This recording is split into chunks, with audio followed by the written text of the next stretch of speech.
It's now that we move on to the next segment. And I believe that we all hear a lot of global stories.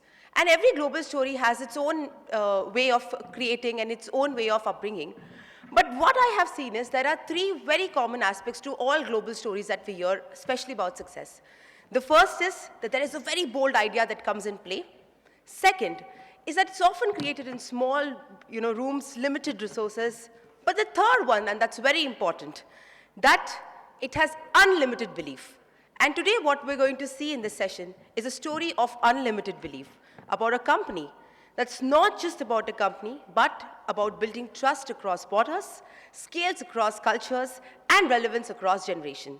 Ladies and gentlemen, today we will hear about how vision, timing, and execution comes together to create a company that didn't just move packages, but connected the world. With this, I'd like to request Mr. Prashant K. Gulati, founder and maker-in-chief of the Assembly and Chairman Emirates TiE Dubai, to please join us on the stage and to moderate the session. Hello, sir. Welcome. Welcome. I would now like to call our speaker, Mr. Fadi Ghandour, founder of Aramex, Executive Chairman, Wamta Capital, to please join us here on stage. Ladies and gentlemen, let's fill the room with energy, and it's time to now witness from startup to global icon, the Aramex story. Welcome, sir. Welcome. I would also request our moderator to please welcome our speaker.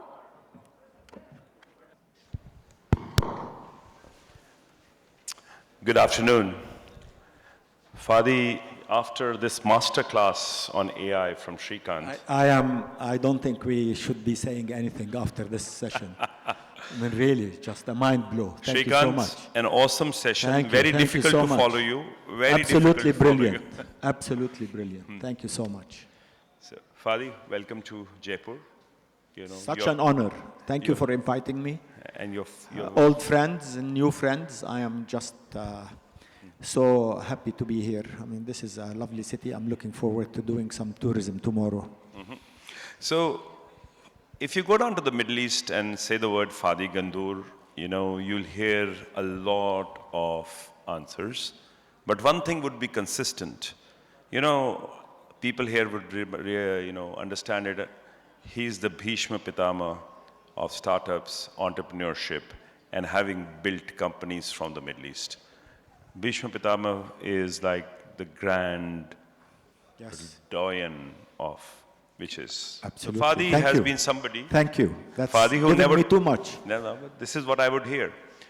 So Fadi Ghandour created something which I believe everybody in India has also been touched with. I'm sure you got a delivery from Aramex, and then you realize how elaborate the network was. Fadi, what year did you come to India to set up Aramex? When? What year did you come to 1994. India?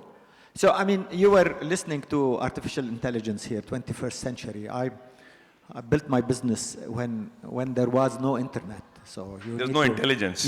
Most of you are very young, so you won't know that there was a world with no internet. There was a world with no fax machines.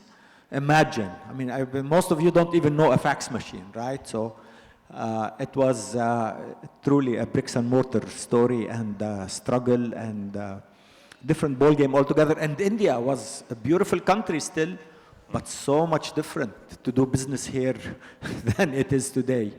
Different country. So it is indeed. I don't even remember what I was doing in 1994. So, So Fadi Ghandour started Aramex at a time where deliveries had not started. In the sense, delivering something next day or next week was alien, very difficult. It was something which was done in America. And there is this guy in Jordan who's thinking of doing it in the rest of the world. I think that must have taken a great amount of courage and a great amount of, I'm sure somebody must have called it like probably Majnoon, man. Probably yes, foolish. yes. I mean, I'll take a page from the previous session. At the end of the day, when you're going out to solve things, you are curious, you are a bit extremely imaginative and questioning every single tenet out there. So saying that you can build a company from Amman, Jordan to deliver packages as quickly as possible anywhere in emerging markets.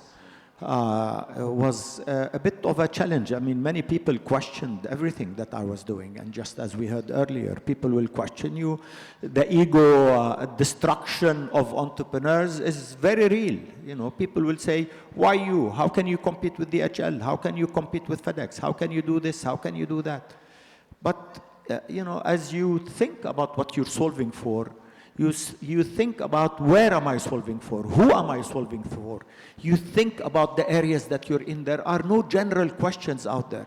There are specifics that you need to be solving for. How do you differentiate yourself? And how do you position yourself in the market that you are thinking about? And then become different than anybody else, no matter how big or how small they are. And that's how I thought about it. So for us, it was very specific. How am I going to build at the least cost possible? Because again, you know, as you talk about venture capital, there was no venture capital back there. I launched my business in 1982, right? That was, what, 44 years ago, maybe. So no venture capital. Primary school. Banks would not give you money. Obviously, banks still don't give you money. And you needed to rely on friends, family, and running a business thinking of profitability from day one. That's something that people don't think about today in the startup world. And I can understand it. It's a much more complex world in many ways. But we were thinking, you know, how do I deliver a package and actually make money doing that? And that was complex in many ways, but it also got us to be extremely frugal. And we redefined, I think, building the business on a shoestring. And so we eventually, just to conclude on that subject, we found that our niche is going to be to offer services for companies that looked like us, that needed the service in the Middle East originally, but did not have a presence there. So we went to FedEx, we went to Airborne Express, we went to every single courier company around the world and said to them, you don't have an operation in the Middle East, we'll do it for you. That was our initial differentiating process. So it gave us the ability to build the business, have a massive distribution capability from the clients coming in, because they were not interested in our region at that time. And let me tell you just a little bit about how you differentiate. So a lot of the Western companies would say, oh, Middle East, oh, India, complication rules, complication regulations. There are civil wars in certain countries, wars in other countries, terrorism here, etc., right? And so for me, this was the competitive advantage. We are the sons and daughters of this region. We built companies in our countries. Risk is different than anybody else's risk. We're here. We want to build our businesses here. We want to we want to employ people here, and we want to differentiate ourselves here. And so those who are afraid to come here are going to use us or not come here at all. If they don't come here at all, then we have little competitors. If they want to come here, then they'll use us as the bridge to come here until the world changed eventually and everything eased up. But by the time everything changed, we were already a powerhouse on the ground. So they could compete with us. FedEx can come and say, I don't need your service anymore. I'm going to compete with you. And I'd say, well, welcome to my region. I'm already the dominant player in the region. Let's compete. So that was in 2 minutes what happened in this region for us. So the complexity of the region, we took advantage of. When everybody ran away, we stuck to our grounds and built it. When the Gulf War happened, when Saddam Hussein invaded Kuwait, everyone ran away. Who stayed around? We did. And what happened with the clients? They stuck with us because they said, these are predictable people. They're not going to run away. Why didn't we run away? Where are we going to run away to? We are from here, right? And so we're here, we're predictable. You wake up in the morning, you'll find us. You sleep at night, you'll find us. And that is the most important thing for your client, is your predictability. What you offer, that you are there, and that you're solving for their own problems also. And so that trust that gets built, then it gets you to say, here's a brand that I trust, here's a brand that I love. And then we took that culture. You know, you build corporate culture because of resilience, because of tenacity, because of stubbornness. And you say, I am in this place, I'm hiring the best people from my own country, and I will take this model and I'll go global with it. And what does global mean? It doesn't mean I'm gonna go to the United States of America because I can't compete there. You don't follow your biggest competitors.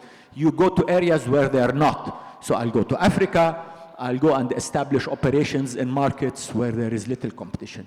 So you think about where do I fit, where do I have the least competition, and where does my product actually work? And this is what we did for 30 years, I would say. So, Fadi, somebody said to me, and I think here, your opinion and your historical perspective would matter, is that they said, like, how many of you get a delivery delivered to your house every day of some kind? Okay. Well, everyone. Everyone. This is how many of you get a delivery done to your house once a month? This should be every once a month, everybody. once a day, Everybody. twice a day, 3 times Once. a day. So now, Breakfast, dinner, and lunch and dinner. so who has Zepto as an app on their phone? Everyone does. And who has an Blinkit on his phone? Everyone does. So my question to you is, so somebody told me that, e-commerce made deliveries in the sense Yes. popular. I think it's the other way around. It was deliveries made e-commerce possible. Yeah, at that time, again, you have to be very imaginative, young ladies and gentlemen. There was, and still in India, I think, when e-commerce emerged in our region very early on, I think between India and the Middle East, it started around the same time. You deliver and you collect cash, right? Credit cards were not there. Smartphones were not there, and so how do you deliver a package how are you going to have e-commerce if somebody is not going to be able to pay for it digitally or electronically?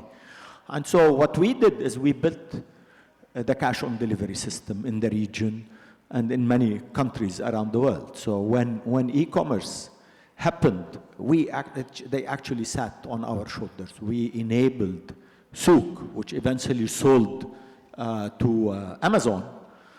Without us, they would have been delayed 3-4 years or 5 years because they would have needed to build their own delivery system. At that time, nobody thought that, we were e-commerce companies. We sell online. We don't deliver packages. Somebody else delivers packages.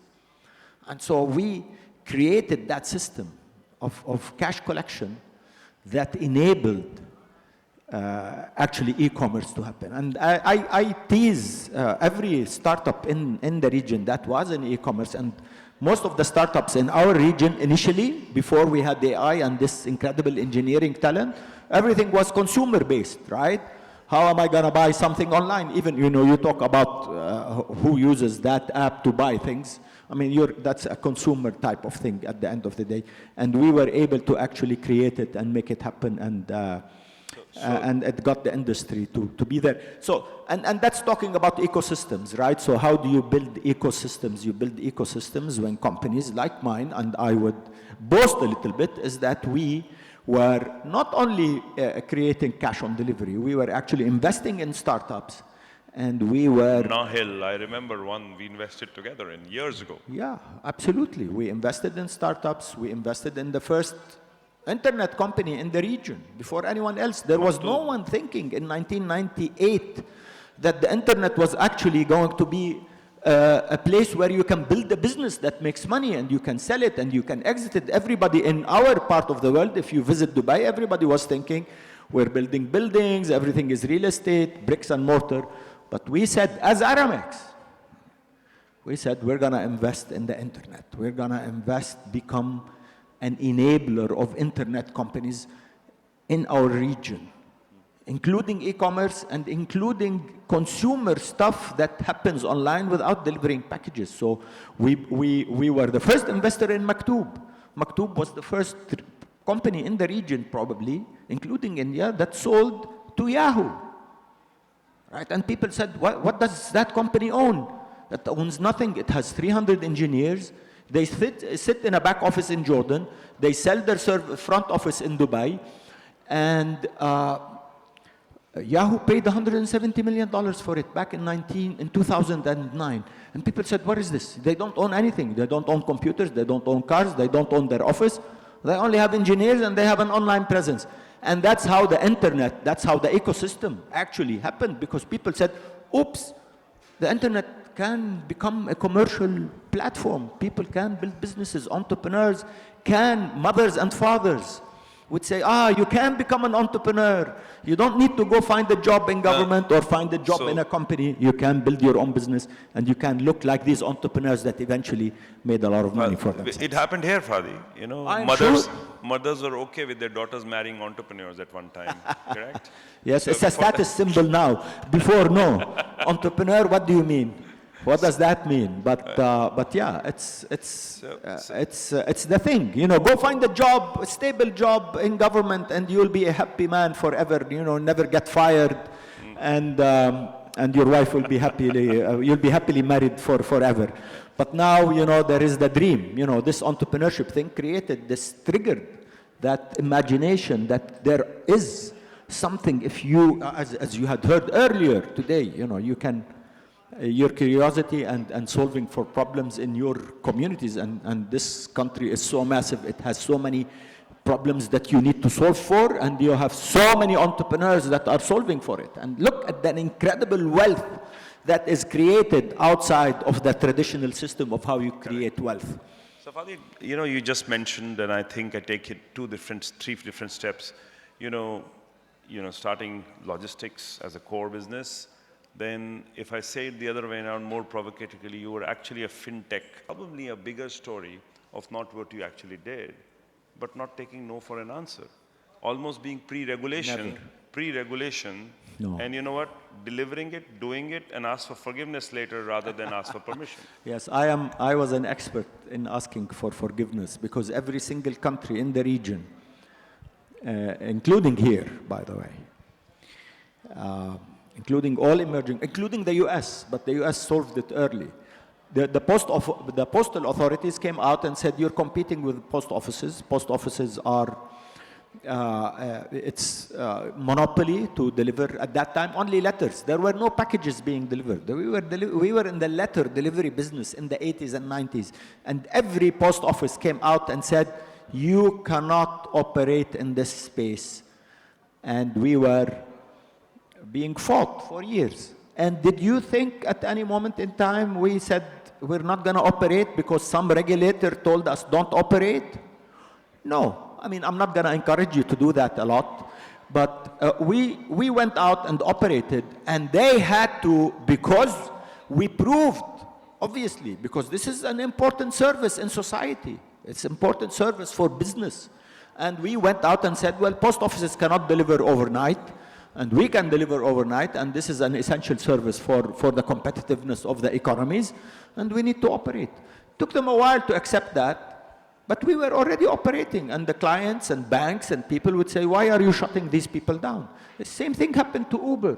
You know, when Uber launched in the US, the same story happened. When it came to our region, I sat on the board of Careem in Dubai. I was one of their early investors.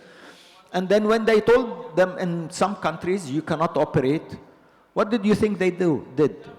They said, no, we're not going to operate. They went into a gray area. It was not clear whether it's legal or illegal, because they hadn't known, you know, you only used taxis at that time. So what you need to do is, while you are trying to get your regulatory framework working, you need to continue building your business, because regulators are not catching up to the speed of technology and the speed of change that is happening.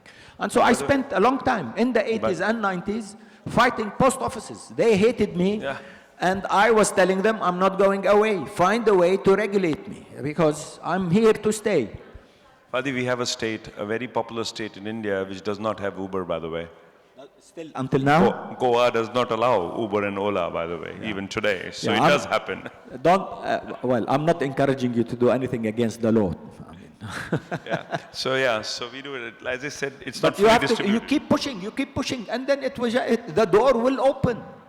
it took me in Saudi Arabia, and I will spell it out, in Saudi Arabia, there was no way for us to operate for 15 years. There was one company that was given a license to operate, and everyone else in the world was shut down. I kept knocking on the door and knocking on the door, and until they basically said, here's a license, get out of here. And so that's, but meanwhile, I did not say, well, the biggest market in the region is not available for me because it's shut down, and so I cannot build my business. I said, okay, that big market is challenging. Let me go perfect my capabilities in other markets. When that market is available, I am going to be operating in it. And so, but again, a different world. I did not, luckily, you know, because when you don't have venture capital, you don't have these VCs that are gonna blow your brain out and tell you all sorts of things, grow, spend. I was lucky that I was able to build the business specifically with people that were aligned with me and strategically over the long term, and allowed me to think that I can build the business slowly but surely, profitably, until the region opened up. And then I was able to grow exponentially as it did. You were the first company from the Middle East to actually list on NASDAQ, which was a unique feat. I don't think there were Indian companies on NASDAQ then. Only Israeli companies were there before us. At least companies from India. Like Indians doing companies? Indians, no. Yeah, Indians from Silicon Valley were ahead of everyone else. I mean, and there was probably I'm not going to boast anything against India except with that single one in 1997. So that was the very early days of the internet. Yes. When everyone was going public on NASDAQ. We actually took the company public on NASDAQ. We were very proud. Small company, but being public on NASDAQ actually gave us an incredible, as you would know, you know, once your companies grow and you go public on the Indian stock exchange, which is booming, as I know, that changes your world completely. You become a different company altogether, the way you run the business, the discipline, the financial discipline that you have, the way your clients look at you, the way the community looks at you, the way your own employees look at you, the wealth that you create inside the company from the stock options that you give your own employees. You distribute wealth. The democratization of wealth because of the ability to create liquidity in a startup is just so powerful. It changes societies, it changes cultures, and I've experienced it back from the 90s. I've seen my own people. We had, at that time, maybe, I don't know, 2,000, 3,000 employees. 400 of them had stock options. And they felt the power of ownership in the company. When we came public, everybody said, no matter how small a number of shares they had, they felt that they were owners. And, you know, having that ownership, sense of ownership, not only in terms of the love of the company that you are in, but actually the value of the wealth that you might create from the company is, you know, matching your love with financial gains is a very powerful story. And I think that's one of the most incredible things that entrepreneurs do nowadays, is build companies, spread the wealth, and this creates the next generation. That's how ecosystems happen, PK. You know, you exit, or even if you don't exit, anybody that can sell their shares, they go out, they leave your company, you get upset with them because they're talented and they want to leave, but they go and build a new business, and that is a generation after a generation. One-time entrepreneur, second-time entrepreneur, third-time entrepreneur, and that's an incredibly powerful story. Probably many of you had started in some of these incredible companies, and now you're building your own companies. That's an ecosystem. Let's change gears at this point. So we come to Fadi 2.0. Fadi fighting, building reinventing myself. And no, you not just reinvented, you decided to give back in more ways than people realize. You became, you know, the role model by actually putting your money where your mouth is. You invested. You mentioned briefly how you did Aramex, but then went ahead and used your own vehicle. I became the first angel investor in the region. Correct. So I invested in 100 companies before there were any VCs. Because that was like my revenge. When I wasn't able to raise from VCs, now, because we went public, everybody said, oh, this guy went public on NASDAQ. Maybe he can become an angel investor. And I didn't even know what that was, because I was busy building my business, delivering packages. I was completely focused.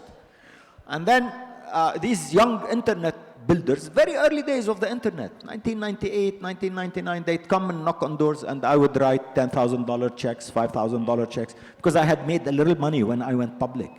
And I ended up with 100 companies. A lot of them didn't make it. But again, I say... Some did. Some very and big. I am happy, and I was able to return most of the money that I invested, but that's how ecosystems are built. It's, No, you know, but you talk about bigger. failures, those that fail come back and build businesses, Correct. build again and again and again. I mean, that's, you know, talent and trial and error is at the core of how entrepreneurs build businesses. Fadi, what you got is this cohort and alumni network which is enviable. There's nobody in the region who hasn't passed through you. In either Hundreds of working companies. We for did you, a survey. working There for a were hundreds of companies, that were not from me directly only, but from the ecosystem that Aramex had started. There were many people that got trained in the business, eventually went out, even built logistics businesses, built last mile companies. When e-commerce happened on consumer e-commerce, as you know it today, you know, quick deliveries, 1 hour deliveries, a lot of these people that work in them had worked for Aramex 20 years ago. Came out and reinvented the whole logistics industry in certain markets. In other markets, like India, we eventually had to sell our domestic delivery to Delivery, you know, the company that you know, Delivery, DHL, Livery. So in the Fadi 2.0, one of the biggest things that I, you know, greatly respect and cherish is the fact that you started becoming the voice of the entrepreneur. You used your, you know, position of having the right ears to give entrepreneurs a voice. You actually have, over the last many years, not just put money as yourself, Vamda, the fund structure or whatever, but besides that, you've also been one of the most active voices talking about change of regulation or getting regulation or doing that. And that, I believe, has been a far bigger support to entrepreneurs than they realize, correct? yeah, and I tell every entrepreneur that made it, or every entrepreneur for that matter, is that you have a responsibility to actually carry it forward, right? I knew the challenges that I had faced. I appreciated the challenges that entrepreneurs go through. And so I went and became a preacher, right? I wanted to feel that what skills do I have, what capabilities do I have outside of money, because money is available. Anybody can give you money. But because you know, I was there first maybe, so people were listening to me, I felt that I needed to become the voice, or at least one of the voices that would go out and preach about it, talk about it. So I came out with this thing to corporates specifically at that time. Maybe 10, 15 years ago, I said corporations do not need to think about corporate social responsibility. They need to think about corporate entrepreneurship responsibility. What does that mean? Corporates are very powerful institutions in their own cities and their own countries. I said, you corporates need to come out and solve for a big problem that we had. And we heard earlier about the challenges of creating jobs or unemployment because of technological changes, etc. But in countries that do not have a bigger challenge of job creation. So what do you do as corporates? 5 or 6 things. 1, access to capital, access to finance, access to the regulator, lobby the regulator, buy from startups. I used to say 15 years ago, if there is a competition between the big companies and the small ones, and there's a software company in your region, why don't you go use a software company from your region? Test the entrepreneur, give them a chance, open up a door, mentor entrepreneurs, become a coach. We heard about coaching earlier today, in the earlier session. How do we make ourselves available not only for lobbying, but actually to make sure that entrepreneurship happens? And TiE is at the core of that story. That's what you built 25 years ago. You basically said, you know, most of you were well-to-do people. You were people who were influential in your own communities. How do we take that capability, not only capital, that capability? How do we mentor? How do we open doors? How do we create events like this so that entrepreneurs can listen to people like me, can listen to people like you, and can learn from them and can understand that? And how do you open doors for them with the big officials? I mean, this is sponsored by the government here, which means government cares. And if it wasn't for TiE, you wouldn't have had government caring because you are influential people that government is going to listen to you. It creates jobs, it creates new wealth, and then governments become successful because it has a community that is successful. So Fadi, some messaging, some messages for the entrepreneurs in the room. The world is losing its borders, like it's becoming bigger, one large.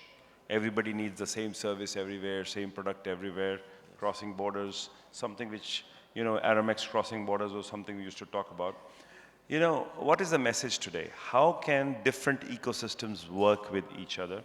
I personally have been, and you know this, an evangelist of our diversity being our power. The greatness is not every ecosystem does the same thing as good. They do different things differently. So if that is the case, what is the message that we can leave here to make sure that we leave this with a better space than we came in?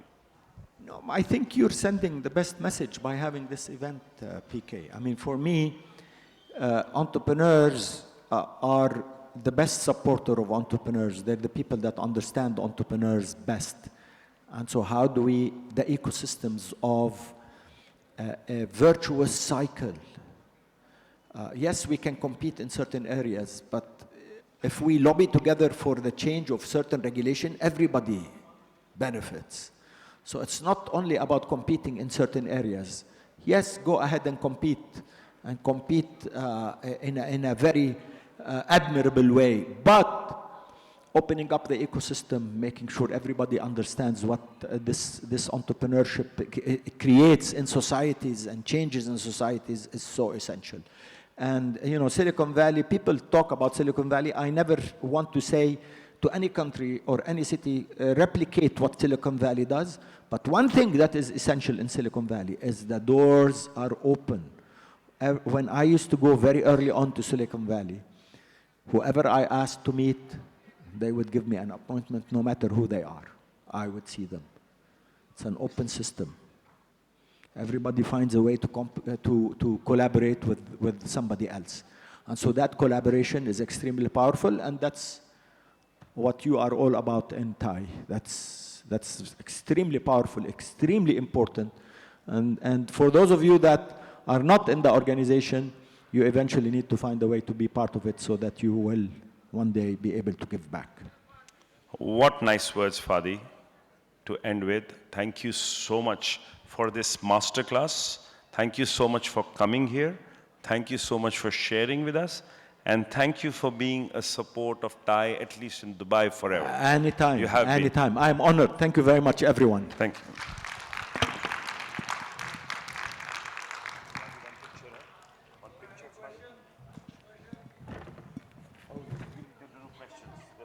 Questions? Okay, questions. I was happy that there were no questions. Okay. No, go ahead. Please I'm joking. identify Yes, yourself sir. and ask the question. They're bringing the microphone there. Please say your name, what you do, so that I can answer specifically to your own request. So I'm Prashant K. The question is that you have so much fire in your belly that you made us. I'm 67 years old. Yeah, and you still have a fire like a 10-year-old.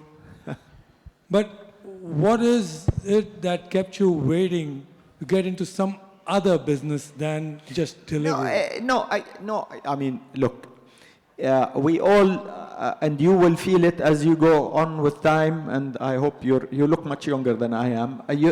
We all search for a purpose in life, and I'm not interested. I sold my Aramex shares. I do not own, from a long time ago, any Aramex shares. I'm still passionate about the company, as I was 20 years ago, as I am today, as you could see. The email, I believe, still comes to you. I still get complaints from clients. My package did not come on time, etc. And I still answer, right? Even though I don't work at the company. But I'll tell you, the core thing for me, my biggest challenge as I advance in time, and as I have less going forward than I have going backward, is what keeps us alive and what keeps us human beings in a complex world is to find our sense of purpose. So I am in continuous search. I'm a curious person. I'm in continuous search. What can I do? What skill set do I have? What network do I have? What friends do I have that are going to enable me to stay relevant so that I can conduct my life as a productive human being as I go forward in my age. I don't need a new house, a new car. I don't own a plane. I don't own a yacht. I do vacations. I am a very happy person in my life. And so I'm satisfied in many ways. So I don't need to make much more money. I'll still invest in companies. I'll still make money. But that's not what gives me purpose. What gives me purpose is how am I going to take what I have and give it to someone else that can carry it with him and or her and build whatever they have. That's my challenge.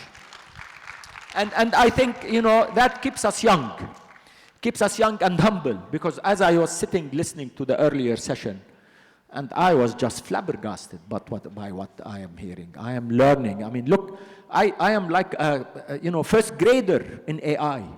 This is like I'm going to school now. And how beautiful is that when my brain is so developed that I can go back to school? And how can I be relevant? And then how can I invest in companies that are schooling me? Because I'm telling you, most of the entrepreneurs I talk to now know much more about what they're doing than I can ever imagine. But I'll place that bet anyway, because I'm investing in character, in curiosity, in people that are having brilliant teams. I don't necessarily have to understand the product 100%, but I know enough about an entrepreneur that is building something so that I can invest in them and learn from them at the same time. So they want me to sit on their boards because, I can open doors for them, but they don't know the secret is that I sit on their boards to learn, not to give them anything. They will give me 10 times more than I am giving them. Thank you. Is there any other question? Because they're telling us to get up and move on. Good. I have the next session waiting, so thank you so very much everyone. for today. Thank you so much. So I'll just request you to please stay back as well for a felicitation. This is for me. Thank you so much once again, sir, for giving your time, and I really loved what you explained in such a wonderful manner.